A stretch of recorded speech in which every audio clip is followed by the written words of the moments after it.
నరరూపధర. అంతేనా? ఆయన ఎంత విచిత్రమైన విషయాలంటే భగవంతుడే అని చెప్పడానికి గుర్తు ఏమిటంటే ఎవ్వరూ లేరు ఆయన ఉన్న గదిలో.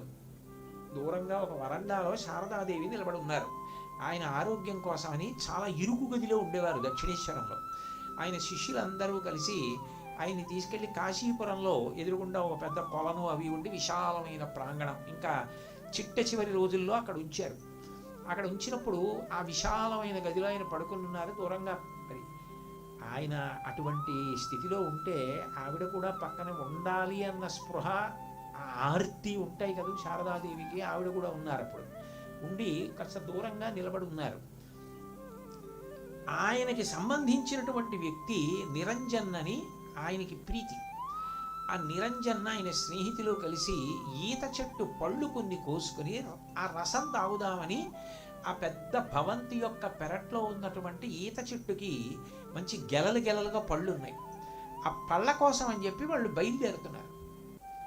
ఈయన మంచం నుంచి లేచి మేడమెట్లు గబగబగబది పరిగెత్తుకుంటూ ఈత చెట్టు దగ్గరికి వెళ్ళిపోయి ఈత చెట్టు మీద ఉన్న నాగుపాముని అదల్చి దూరంగా వెళ్ళిపోయేటట్టు చేసేసి మళ్ళీ వచ్చేసి పడుకుని దుప్పటి కప్పుకున్నారు. ఇది శారదాదేవి చూసేశారు. చూసేసి వచ్చి ఏమీ తెలియనట్టు అడిగారు, మీరు ఇప్పుడు ఎక్కడికి వెళ్ళారు అని అడిగారు. ఆయన అన్నారు, నా శరీరానికి అస్వస్థత కలిగింది కదూ, నన్ను ఒకరు లేవతీస్తున్నారు కదూ శరీరాన్ని, ఎక్కడికి వెడుతుంది, ఇక్కడే పడుకున్నాను కదా అన్నారు.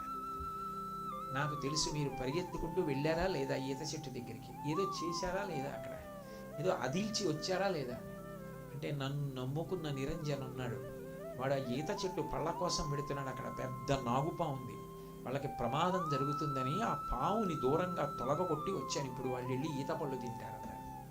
ఇక్కడ పడుకున్న ఆయనకి అక్కడ ఈత చెట్టు మీద నాగుపాము ఉందని ఎలా తెలిసింది? మరి అప్పటి వరకు లేవలేని ఆయన అప్పుడు పరిగెత్తుకుంటూ వెళ్ళి ఎలా నాగుపాముని కలపగలిగారు అంటే, ఆయన తలుచుకుంటే ఆయన శరీరాన్ని ఆయన పనిముట్టుగా వాడేసుకోగలరు, ఆయన తలుచుకుంటే దాన్ని బలి పెట్టేయగలరు, దాన్ని వదిలేయగలరు. ఆయనే చెప్పారు శారదాదేవితో, ఇది నేను నా చుట్టూ ఉన్న వాళ్ళ కష్టాలన్నీ నేను భరించేయడం కోసం తీసేసుకుని అనుభవిస్తున్నాను అని చెప్పారు. ఇది లోకం కోసం, నాకు అంటూ కష్టము లేదు, నాకు అంటూ సుఖము లేదు అన్నారు.